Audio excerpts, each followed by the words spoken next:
Hi, I'm Jessica Bolton from the Daily Mirror's Jess Saying column, and I'm here today with the lovely Denise Welch. Woo! Hi, Denise. Thank you for Hi, joining Jess. me. Now you're making a big soap comeback, aren't you? We've seen you on Corrie, we've seen you on EastEnders. So tell us what you're now doing. Well, I make my first appearance in Hollyoaks next week, and I can't quite.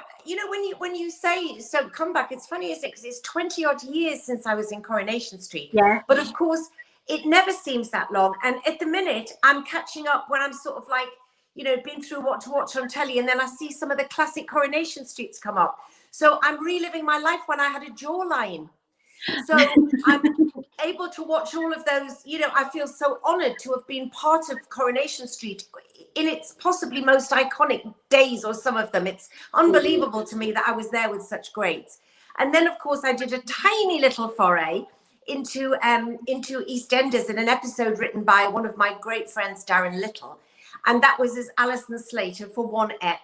And now I'm starting in Hollyoaks. So I'm going round, and I'm thrilled. I could not have had a more lovely welcome, because at my age, I don't like going far from home. I love my home comforts, and so it's got to be the right kind of job to get me to commit to something for a year and get up at 5 o'clock in the morning, which is what I've done this last week. And so I got in touch with a few people that I knew from Hollyoaks, people like Jenny Metcalf and Joe McGann, who was there, and Nikki Sanderson, Kelly Bryan.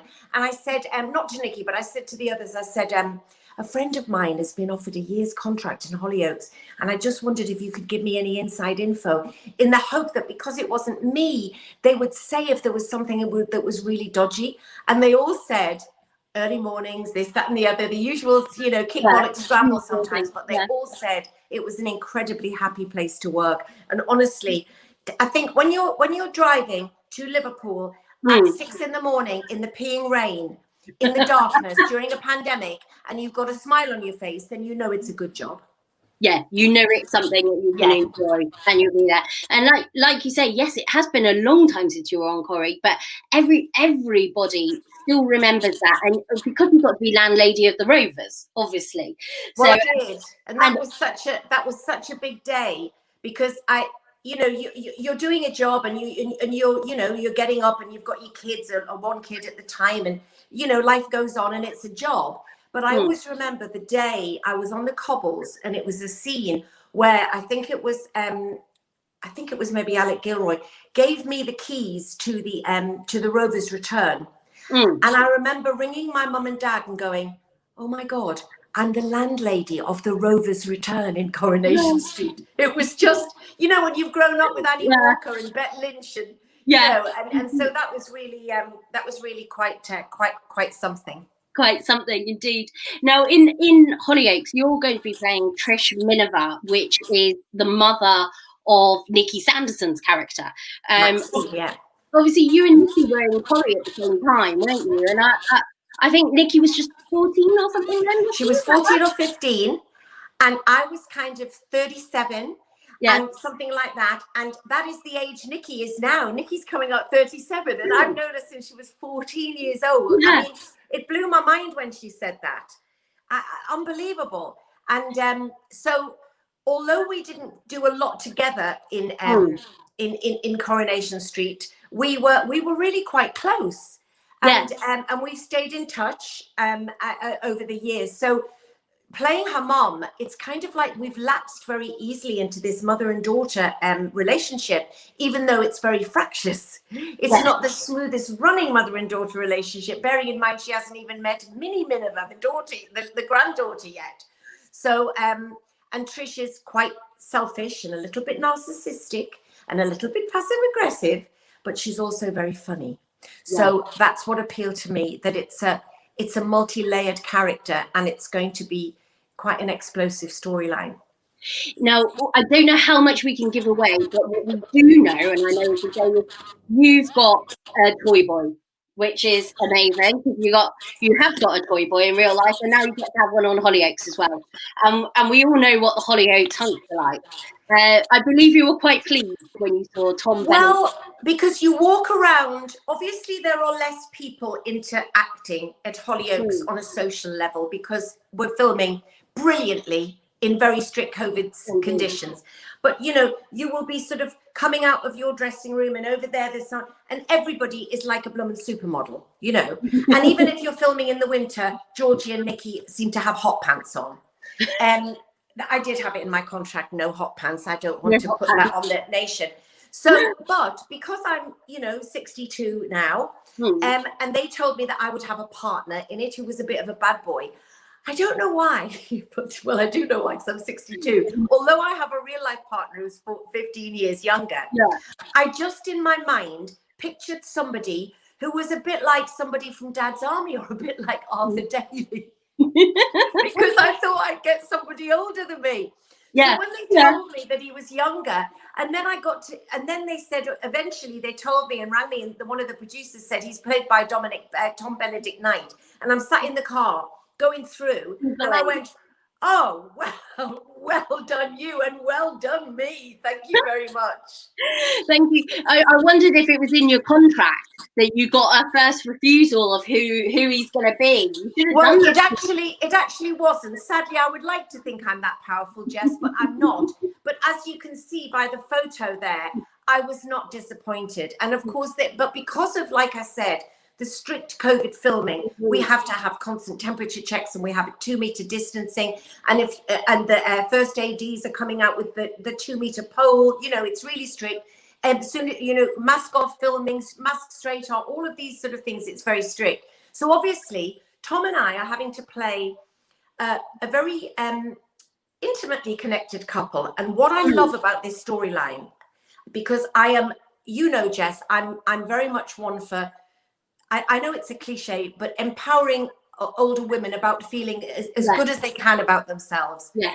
And it is very, very important to me. And what I love about this storyline is that Trish is my age, 62, I guess. Tom is 44. And yet there is really no reference to that. I mean, it's obvious that I've got a younger man. Of course it is. And the fact that they are, by all accounts, he's a baton. And he's a player, but he also loves Trish, and they obviously clearly have a sort of, you know, sexual relationship. And the reason I love that is because in so many dramas, once that character is over 60, she's written purely as the grandmother, as if just because you are a grandmother, you can't be having, you know, a very healthy romantic relationship as well. And I love that is not the main storyline of it. It's just that's who they are. And you know, it's not focused on that.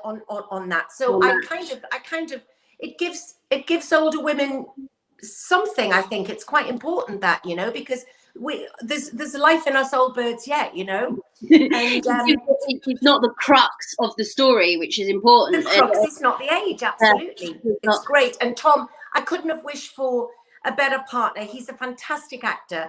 And we've gelled from day one.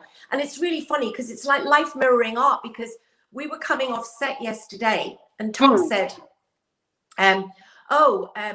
this is my new car. And there he had this gorgeous, you know, brand new spanking 4x4. And I went, are you kidding me? That is exactly the same as Lincoln's car. That is actually Lincoln's car. I can't believe it. So I've now got my 2 young men picking me up in their gorgeous black 4x4. Which one of my young men is it in this car? Which one is it today? I can't tell. Wait till they open the door. We've just got a nice message here from Jude Kuhal, who said she hasn't seen her new grandson in Manchester or her 22-month-old granddaughter because of obviously the pandemic, and she's in Northern Ireland, so she's feeling so down today, but she loves listening to you. So thank you. It's heartbreaking, isn't it, what's happening at the moment? And that's why I think that, you know, being able to keep shows like Loose Women on, and being able to, you know, successfully keep shows like Hollyoaks on air is so important, Jess, you know, because I think it gives people people need to have that kind of sense of continuation and normality, because so much of our normality has been taken away temporarily. Indeed. I'm not buying into the new normal. I want the old normal. Don't give me the new normal. Take that away. Not having it. Thank you. It's nice to have these things that have always been there, still always been there, and they give you a kind of a constant. So obviously, I'm incredibly grateful to be so busy. I really, really am, because there's so many of my industry not working at all. Exactly, and it's a really hard time for a lot of people. Very, very hard. Heartbreakingly hard. Oh, Jude has said thank you. You've made her feel a lot better. Oh, Jude. Is it Jude? Did you say? Look at me. Jude. Lots of love, and I hope you get to see them soon. You will. Exactly. It won't be long. We're all over that. But in the meantime, you were talking about Lincoln, and I know there's been talk that he might have to come in as sort of a stunt double. I think stunt double might be pushing it a bit far, Jess. But they're obviously having to try. All shows are having to be very inventive in how they're working around these COVID restrictions, because obviously a partnership like Trish and Brad would at some point, if not kiss, at least be physical. You know, we found lots of other ways. There's a scene that we did this week where we have, what do they call those? Is it a gym horse, that you jump over when you're in the gym? Like a pommel horse thing. Yes, that's it. I know. And so there's a scene where I'm sort of walking around, keeping 2 meters from him, and doing this with my fingers as if I'm sort of doing it up and thinking, oh my God, I'm doing it using a gym horse as a kind of sexual scene. But obviously there's going to be a point that there will be physical contact, and we're not able to do it. And because Hollyoaks is shot like a film, some of the trick devices like perspex screens and that aren't as affected, because it's so differently lit. So the idea is that they do wigs for our real life partners. So that would be Lincoln, and that would be Humera, Tom's partner. So I informed Lincoln, I informed the world he was doing the world. I informed the UK he was doing it on Loose Women. And he's an artist, and he's always trying, it's very important to him what press is coming through. And he was waiting for this amazing article to come out on Vanity Fair that he'd done, the magazine. And he's looking through the phone and he's going, brilliant. So at the top of my Google alert is Lincoln will be stripping off to play Denise's boyfriend's body double in Hollyoaks. And he's waiting for his profile in Vanity Fair about his artwork. Absolutely, and it's all that. So then, of course, I said he's never been out the gym. And if I'm fair, he has been working quite hard at the gym. But, of course, he can't at the moment. So he's having to do it from home. But no, I mean, it would be great. It would be hysterical. But I'd love him to come in, because then he'd get to meet everybody. Exactly. No, he used to be in PR, didn't he? And then he became... He did. He was in PR and marketing. And in fact, he was PR and marketing for Stringfellows when I met him, back in the good old bad old days. And then, of course, we became sober together 8 years ago.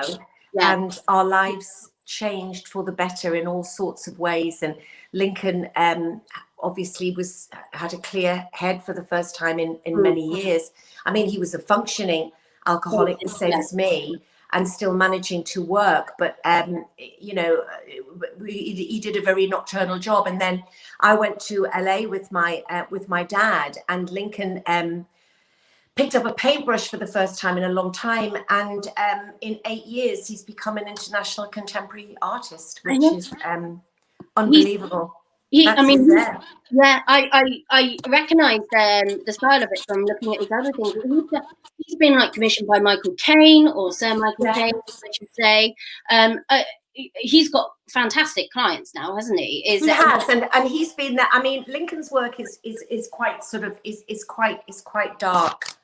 That's he's Francis Bacon is his hero. That's the sort of style. Figurative painter is what he does, but he also has been for the last 4 years, maybe 5, the BAFTA LA artist in residence. So when they have the Britannia Awards every year, obviously pre-COVID, they have 6 very famous honorees, and he's been painting them, and that's like Jackie Chan and Phoebe Waller-Bridge last year, and Jane Fonda and Ava DuVernay, the director, Steve Coogan, he did last year, Ricky Gervais. Then we got to meet Dick Van Dyke. He did Samuel L. Jackson, Jodie Foster, and I got to meet them all. It was so good. I love it. And the fact that you're actually friends with Sir Michael Caine, is he going to be watching you in Hollyoaks? Can you get him to watch you? Well, I don't know, you know. I mean, obviously he's not going to be going very far at the minute, so him and Shakira have really got no excuse. So I think I might have to be sending a little round robin to them. Actually, I am going to do that, you know, because I haven't spoken to them in a while. Shakira and Michael. There we are. Yeah, Michael is a big fan of Lincoln's. We met them because my godfather is the writer Ian Lefrene, who wrote The Likely Lads, Porridge, Our Wiedersehen Pet, Spender, that I was in, some of that. And I'm very close to him and his wife Doris, who's an artist. And she had shown Michael some of Lincoln's work. And Michael loved it. And Lincoln is a massive Michael Caine fan. So you can imagine, you know, when Michael Caine comes to Lincoln's exhibitions and then we go out for dinner with them, it's like really, really, you know, something else, because Michael Caine sitting telling you stories of being Michael Caine is just quite mind-blowing. It must be. We got a question here from Martine Thomas, she says you always look glowing. How do you maintain your skin? Oh, bless. Really? Well, at the minute I've got a ring light on, so I think that's possibly something to do with it. I think who is that asked the question there? Martine Thomas. Martine, I can honestly say to you, I'm not the best person at skincare. I do fall asleep on the settee, snoring and dribbling, and have been known to just walk up the stairs and get straight into bed wearing the false eyelashes from work. Have you done before? Yeah. I try not to do that, but I do. But as I've got older, I have got a little bit better. But also, I think, you know, honestly, giving up drinking and smoking has made a massive difference to me. And I'm not trying to be the drinking and smoking police, because, you know, if you like a few sherries with your girlfriends, or, you know, it's helping you get through this, it's fine. But I was completely, you know, I was in a very dark place. You've got to hit rock bottom to come up. And I think that things like your skin and your eyes and all of that really suffer. So I think that's made a big difference, just having a slightly healthier lifestyle, really. And then changing those things is really, made a difference for sure. Yeah. I mean, I used to drink like, you know, a couple of glasses of wine a night or something, and then I've cut right back, and you do notice a big difference. And you do, and also genetically, my late mum had amazing skin. You know, I mean, she really did. Her friends were always envious of my mum's skin. So I think there is a little bit of genetics that it's one area that I've not had major problems with. This is another story, but anyway, never mind. I love it. Now, what's in real life? You've talked about how you and Lincoln have kind of both helped each other out. You've both sort of transformed each other's lives because of this becoming sober.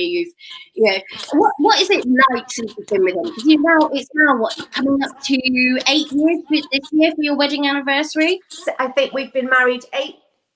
Yeah, it'll be 8. It'll be 8. Yeah, we got sober 8 years in Lincoln in February, me in April. And is that right? And then 8 years married, 13, 14, 15, 16, 17, 18, 19, 20, 21. Yeah, maths is always my strong point. And yes, we got married in 2013, so it'll be our 8-year anniversary, yeah. And can you sort of believe how you've what's it like to have this kind of relationship with somebody younger? Is there any difference? Do you notice it? Or the younger thing,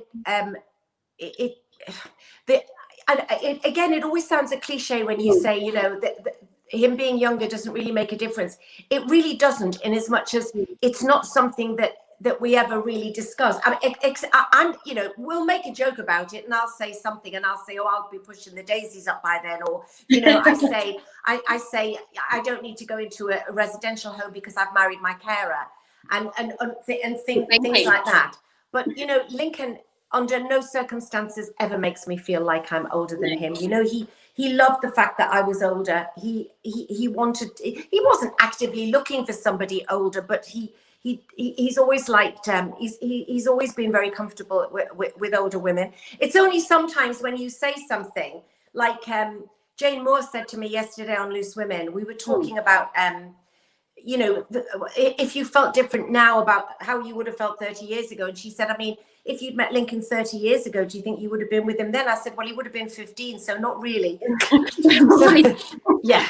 That's not. Yeah. But we have the relationship I have with my husband is something that I nurture, because I think that you can become very complacent. And I think that I've been guilty of doing that before.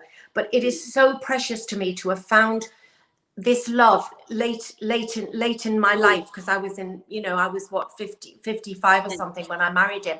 And the fact that we both got sober together, which is what holds our marriage together. So it's very, very important to me to prioritize that in my life. Yeah, and it's a really good sign that you shouldn't give up on finding happiness, and a lot absolutely not. I am the poster girl for it's never too late. Exactly. In so many ways, it's never too late to change your lifestyle around. You know, if you can make changes, and I know that there's that old adage, you know, you've made your bed, you've got to lie in it. But if you're really unhappy about something, you know, you can move on and you can make changes. You know, I have a wonderful marriage, and I'm sober, and my sobriety is so hugely important to me. It doesn't stop you being fun. It really doesn't. My friends say that I'm exactly the same as I always was. I still go to parties, you know, well, not now, but, you know, normal life. I still go. I just go early, and I leave early, and I can take my car. And when I know that people are completely off their face drunk and they won't remember anything, I'm at home having a cup of tea, and I've still got 3 hours of shit telly to watch. Exactly, you can watch. And I said, we just had a nice comment. We had a lovely comment just then come up, Leanne Morrison, who says her husband's 11 years older than her, and she never really feels the difference either. So no, it doesn't. Whether it's the woman older or the man older, it doesn't. It's how you gel, you know. We've got the same sense of humor, and we love, you know, watching the same sort of rubbish on television and true crime. You know, we're obsessed. Wow, I love a true crime. We got another one here, Laura Cochrane, 11 years between her and her husband as well. He's 45, she's 34. There's no difference except when he has a birthday, and for a couple of months there's a 12-year age gap, and she winds him up. So, yeah.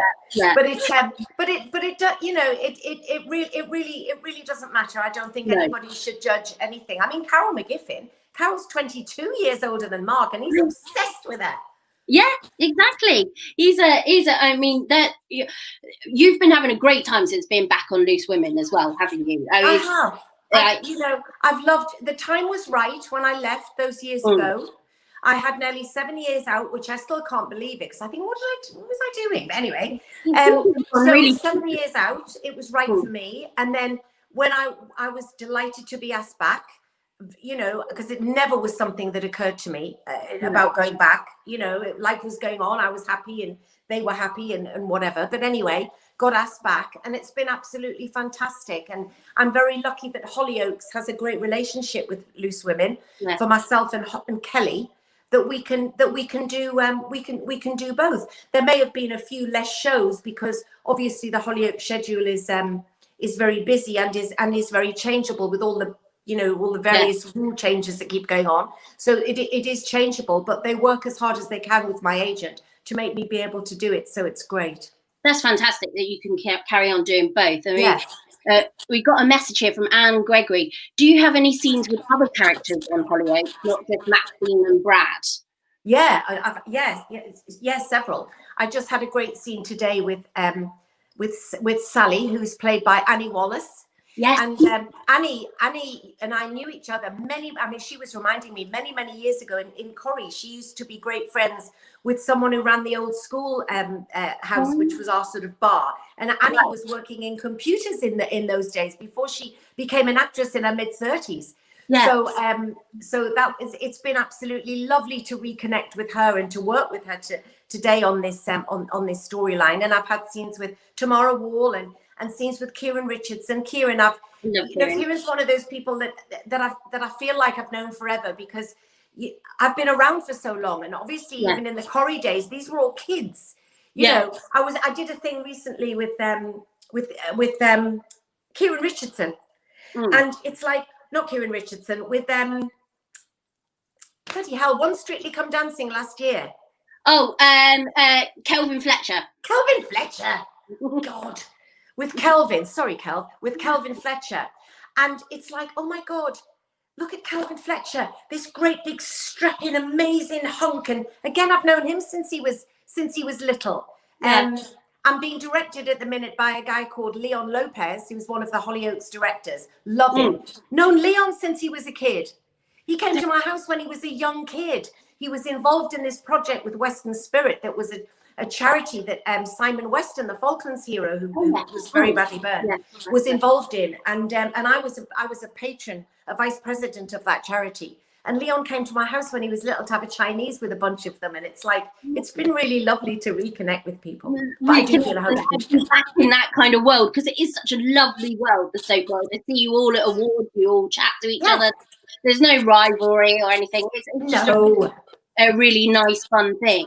Now, when you look around Hollywood, is there any other characters you'd quite like Trish to have a little bit of a fling with? Because there's quite a few hunky men on there.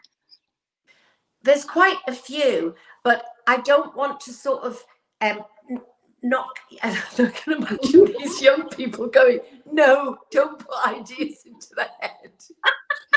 I think I've got my hands full with Brad. He is out for bother. He is a bad lad, and Trish is too. It's going to be quite interesting, really, because they explained this storyline to me, and she's really quite mean. And I was talking to a young girl at a real dance school up here who had been an athlete before she was a young dancer, and how she was really bullied quite badly by dance teachers' determination for them to succeed at all costs.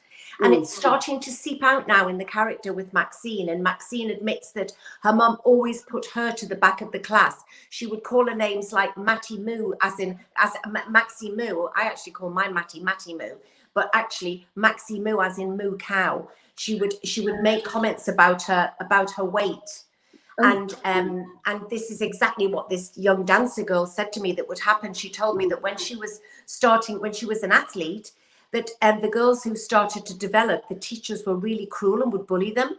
And this is a thing. Yes, we've all seen films like Athlete A and stuff like that. So there is very much an element, a dark side, which of course as an actress, I didn't want to go into something where I was just playing this kind of like, booty call. I mean, I love the fact that any actress would love to say, nobody ignores a booty call from me, which is the first line of a soap. It's amazing. But I didn't want it to be one-dimensional. So the fact that it's multi-layered is going to be really quite interesting and great for Nikki too. Yeah, indeed. Just in case anyone doesn't know, you're a dance school teacher, and that's why you're saying about that's been interesting as well, because when they were talking to me about the role, which it's always quite a few months from conception of we've got this role that we think you're right for, and up until you saying yes or whatever. And they kind of the implication that I got was that I was going to be like Abby Lee Miller from Dance Moms, where I literally just stood in the corner or sat in a chair and shouted out things to the dancers, not being a trained professional dancer myself. Yeah. And but in fact, no, every time we pick up our phone is, Denise and Nikki, you have another dance rehearsal at 3:00. And it's like, oh my God. Well, you know what? I mean, because obviously you've already done Dancing on Ice, but Strictly, surely, beckoning. No, I think I'm done. I think Dancing on Ice, I was 50. My God, I was 52. It was 10 years ago I did that. 10 years ago. 10 years ago. Wow. And I was very proud, because I was the oldest person to have done it at that time. Yeah. And I was not very good, but I sort of got a sympathy vote, so I was in it for 9 weeks. You were in it a long time, weren't you? You were like 7th out, which is amazing, which is, fantastic. It's like, so no to Strictly then. We're not going to see you doing any more dancing around on that. Listen, do you know something, Jess? I would never say never again, because I've said no. I've said I'd never do certain things. I've said I'd never do anything. I'd never do a reality show like Dancing on Ice. Ladies and gentlemen, will you welcome onto the ice? I'd never do Big Brother and Last Into the House. But, so I'd never say never. But I just, I think there's too many there's too many women of my age who are excellent dancers like Debbie McGee. If I was like Debbie McGee, I'd be bringing them up every day trying to get on it. Do you know what I mean? But yeah, you don't want to be on and then be one of the first out. I don't want to be. I don't want to be on and just be like, nah, she's not terrible. She's not Anne Widdecombe, but she's not anything special. So yeah, exactly. You don't want to be an actor. No, we've talked about your amazing career, and here's Dawn Hepburn says she loves you in everything you do. Oh, that's so nice. Thank you, Dawn. It's nice, but I mean, you've had such an amazing career, because you know, from Spender, Soldier, through to when you were doing Corrie, and then we've got all of that. Are you still in touch with either Robson or Jerome for a start? No, with neither of them. I mean, not really. If I saw either of them, I would be. I was always much closer to Robson, because obviously we're Geordies, and I've known Robson since he was 19, and I wish him all the best. I've seen him intermittently over the years, and my friend Casey Ainsworth does Grantchester and stuff with him, but I haven't seen them for a long time. But my memories of Soldier are nothing but joyous. It was. I always say with that job, it was like being sent away with your best friends to get up to mischief abroad. It really was. It was in Rob Spendlove there. It was a really great job. We were just, and also it was much harder work for the boys, because they were always in their sort of combats and everything, and it was really hot. And we just sort of trot along, you know. But it was a great series. I loved it. It's something that maybe they should be thinking about bringing back, because they're bringing back so many different things. I mean, that was one we all remember. Do you think there's ever a chance of a reboot? Oh, I don't know. I mean, I think our girl probably filled the slot from that. But but it was it was. I guess we'd all just be too old to be in those situations. It would be our children or whatever. But sometimes it's nice just to leave things as a really happy memory. But it was really good times. A lot of people have asked you this, but about, would you ever want to resume your character in Corrie? And there's been a lot of love for you wanting to go back. They liked you in EastEnders, wanting to develop that character more. Obviously, well, the thing is, I think it's funny, Jess, because when people say that, it's if you've got the choice. You know, I did one episode of EastEnders, and that was what the role was, and that was it. So it's not like they were begging me to go back, and I was going, no, I'm not coming back. But and again with Coronation Street, you know, when Natalie left the Cobbles, when say Beverly Callard used to leave and then go back, Beverly always had a reason to go back, because she always had Steve there. Yeah. So there was always a reason. But with Natalie, they would have had to completely reinvent a reason. And so I was always you know, when I left, I didn't leave with the intention of going back. I left, and again, it was very happy. It was happy memories, but it was enough time for me. And then I was pregnant with Louis in real life when I left that. So he, you know, I always tell him he started his career in Coronation Street really behind in my time. But I think that to have the opportunity to create a new character in a different soap is obviously thrilling and exciting. And you do have like a secret twin, because you were in Hollyoaks in the City, weren't you, back in about 2006? Well, yes, but I'd totally forgotten that I was. Well, I was trying to find some nice pictures of you in it, but I'd totally forgotten about Hollyoaks in the City. I must admit, it was like one of the spin-offs that they did later. I totally forgot. And again. Darren Little, my friend, who still does write EastEnders, who used to write Hollyoaks as well. And he wrote Hollyoaks in the City, which was the sort of the late night, naughtier Hollyoaks thing, years and years ago. And I'd always jokingly said to him that no one had ever cast me as a cop before. You know, when you're a cop and you go up and you go, hi, detective such and such. And so there was a cop who did that. So he asked if they would have me do it, and they did. And I was playing opposite Lee Warburton, who had played my son in Coronation Street, who now is a huge writer, was writing Scott and Bailey and all sorts of things. And all I can remember about it now is that Lee was playing a character who ran a model agency, and I had to come in because he'd got up to some dodgy dealing. Yeah. And whatever happened, we were laughing so much that I literally wet myself.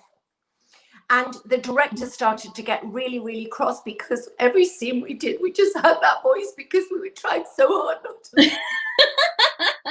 And it becomes self-perpetuating. Once you know that the director's really cross with you, you just can't stop. That must be so hard when you're on the set. Really hard, especially on stage. But you've obviously been in so many things, and obviously Waterloo Road as well, which Phoebe Dynevor was in. And now I'm working with Chelsea Healy, of course, from Waterloo Road. Gorgeous Chelsea. Yeah, of course, Chelsea Healy back. And you've been doing so many great things on Loose Women. I mean, we saw you dressed up in Baywatch gear, I think we got a picture of, and when you were on with Tim. Because you stayed good friends with your ex, Tim, haven't you? Yes, I'm really good friends with Tim. Yeah, you know, it's great that because I'm friends with him and Joe, his wife, and it means that we can share in our kids' successes and and anything else that happens. We can share the joys of our children together, because I've got friends, as I'm sure we all have, who've had very acrimonious, really nasty breakups, and I'm very grateful that we've never had to go through that. Yeah, no, I mean, that's fantastic. Dawn Hepburn here says, I love your honesty and you make us all feel like we know you, which is lovely. Oh, that's nice. Thank you, Dawn. Thank you. That has been one of your things. You've always been very open and, sharing your thoughts, etc. and what it is. And when you talk about your children's success, obviously Matty, your son, is the frontman for 1975, which is phenomenal. I know. You must be incredibly proud of him. I'm incredibly proud of him. You know, the band have been going since when we lived in the other house not far from here. We had these outbuildings, and they kind of took them over when they were 14, 15. The band were going since they were that age. Matty's 32 in April. And so since he was 14, 15, that band's been going. It was called Drive Like I Do before. And in fact, he has a Drive Like I Do project coming out this year. Which he's been working on while we've been during the pandemic, and they're also writing a new album.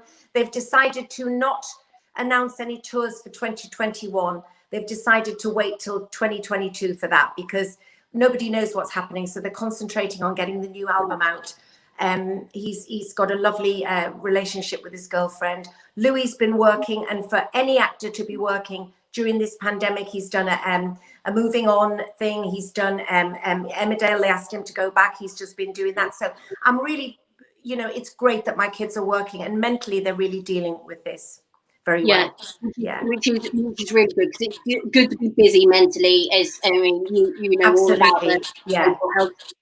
It's fantastic to be busy, and it must be a worry about how they're going to cope in this time. Has it been a worry? Well, to you? I've got several friends whose kids are at university, and my own niece is at the Central School of St. Martin's. You get onto this one of the most prestigious art colleges in the world, and to do a ceramics course, and she's in her third year and doing a ceramics course without being able to do any ceramics.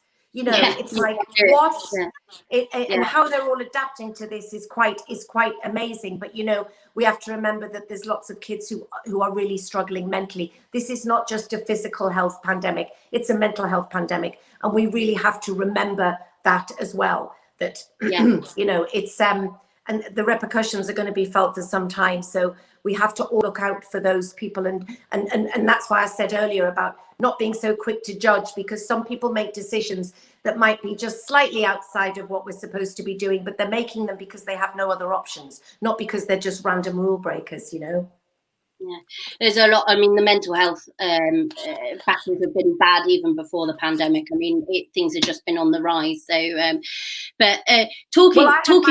my book came out during the pandemic, The Unwelcome Visitor. It's out in paperback in April, and I can't tell you, I could plaster the walls of this house, even though it's not that big, but with the most amazing comments, Jess, I've had from people from that book, and the fact that it came out in a pandemic, which, it was about my mental illness and mental illness as opposed to mental health issues. But of course, who knew that that more people than ever would get mental health problems this year. So the book meant so much to people. So it was kind of, the timing was incredible, really. It was a perfect time for it to come out, because you have always been the sort of voice of the mental health side and welfare. And talking of Matthew, just quickly, obviously being a singer, no, you've already had your song in the charts before he was even performing, didn't you? Well, I don't like to brag, Jess, but yes, it's all from me. When I was working with Robson and Jerome in Soldier, obviously they sang Unchained Melody on the show, never having any intention of releasing it. Simon Cowell picked them up, da-ba-da. And in series 3, I had said to the producers, all I seem to do is make tuna sandwiches in the kitchen. Any chance of something more exciting? Yeah. So suddenly Marsha became this singer with a drink problem. Go figure. And then she was constantly singing in every episode. So oh my goodness. So Virgin Records, Simon Cowell initially came to me and then dumped me. Yes. He called me before he was Simon Cowell from X Factor. He was Simon Cowell, the record producer. And he contacted me and asked me to go in for a meeting with him, and I did. And he said, right, we're going to sign you. And my agent was horrified. I was with another agent at the time. She was horrified. And I said, look, I'm not a singer. At what point will anybody ever come to me in the world and offer me a record contract? I'm sorry, I'm going to have to do this so I can tell my grandchildren. And Simon Cowell said, we're going to get you on the Des O'Connor show, and we're going to do this and we're going to do that. And I went away thinking, wow, that's exciting. Nothing, nada. Kind of forgot about it. And then Virgin Records came in and said, would you sign to a 1 single deal? Thinking that it might be more, of course. Well, I wasn't thinking that, but I was a pop star for a month and it was really hard work. The single went to number 23 and it's in at 23 and straight out the following week. But it was a great experience. But but apparently years later, I heard that that Robson and Jerome hadn't been very happy, that they thought it was a bit naff that somebody from the same show was on the same label. Not that I want to gossip, Jess, but that's what I heard. No, you want to gossip, but how I'm sure that Simon Cowell has regretted it and had many sleepless nights. I'm sure he has. I'm sure he has, Denise. And I'm sure he'll be getting back on the phone when he's better and giving you another chance. I think it's time you brought out an album, don't you? Like, Bradley Walsh has got one. Listen. Trish is a dance teacher. And at some point, she's going to pick up a microphone. I'm just saying, watch this space. I love it. A Hollyoaks special single. Yeah. I think it's on the cards. That's definitely what we need for next Christmas. Exactly. Gotta do it.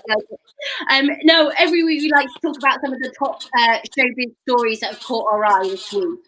And at number 3 is a lovely story here from about Kate Winslet. She's talking about how she's appearing in her new film Ammonite, but she's I'm probably pronouncing that wrong. I've tried so many times to get it right. Where she's barefaced, but she's saying she loves her wrinkles and her contours on her face. And she also said that when she was younger, everyone used to say curvy Kate. You probably remember, everyone used to call her and call her figure. And she's saying, like, she was on the one film where she was actually in a body bag.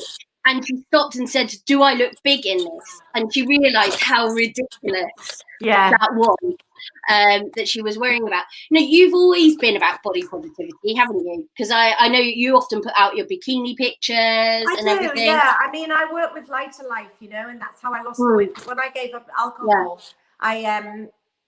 oh God, that's quite flattering. When I gave up alcohol, I turned to food, and I have a lot of empathy for people who have emotional eating issues. And, to me, food was slowly becoming my alcohol. And so I know how hard it is to go down that slippery slope. And especially in a time of real emotional trauma at the moment, it's very, very easy to do that, to eat emotionally and before the weight goes on. So when I do post a bikini picture, it's not going, hey guys, look at me. It's basically saying, don't let any magazine or any publication tell you that you're too old or too, to wear a bikini.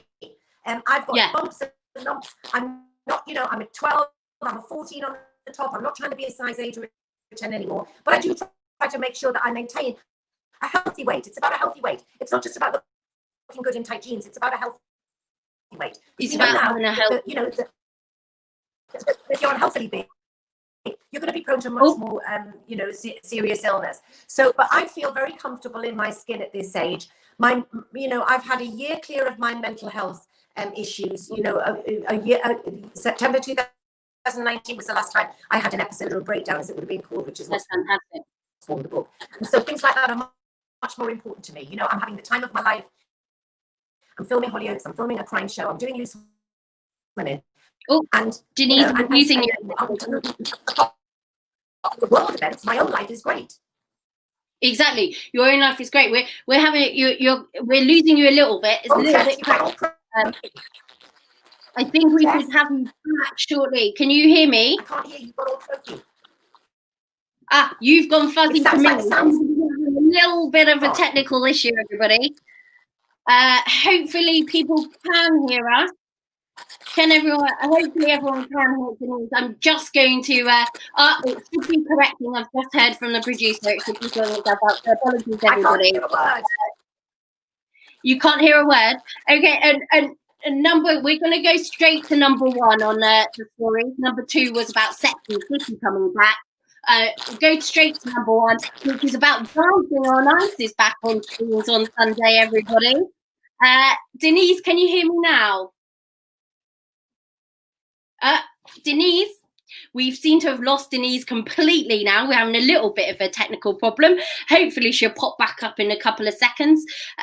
Number one is obviously Dancing on Ice back this Sunday. Already been hit by a number of issues. Poor Graham Bell had an accident where he accidentally put his blade into the leg of his partner. There she is. She's had to go to hospital. She's out of the show for several weeks. He obviously feeling awful. He's had to move his appearance to next week in next week's batch, which is terrifying. And as you know, Denise was on the show. So she had a number of times when close injuries as well. So really are quite brave, the people that do this. Particularly like this morning, Kate Garraway advising Mylene Class. What was her advice? Wear padded knickers, obviously for falling down, not for any other reason, not doing a Kim Kardashian. We're not sure where Denise is because of our technical issues, so apologies everyone for that, for the last questions we wanted to get in. Hopefully we can get her back at some other time, but in the meantime, thank you everybody for watching, and I will pass on to Denise all your lovely comments. We've really had a great time. All right, thank you everybody.